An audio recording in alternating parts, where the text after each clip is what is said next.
मेरा ये मानना है कि बांट दिया इस धरती को, क्या चांद सितारों का होगा। और नदियों के कुछ नाम रखे, बहती धारों का क्या होगा। और शिव की गंगा भी पानी है, आबे जमजम भी पानी है। मुल्ला भी पिए, पंडित भी पिए, पानी का मजहब क्या होगा। और इन फिरका परस्तों से पूछो, क्या सूरज अलग बनाओगे। एक हवा में सांस है सबकी, क्या हवा भी नहीं चलाओगे।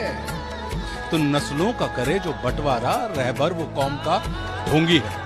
अब सवाल खड़ा होता है जिसका जवाब मुझे नहीं देना है, जिसका जवाब हमको और आपको स्वयं अपने आप को देना है कि नस्लों का करे जो बंटवारा, रहबर वो कौम का ढोंगी है। और क्या खुदा ने मंदिर तोड़ा था या राम ने मस्जिद तोड़ी।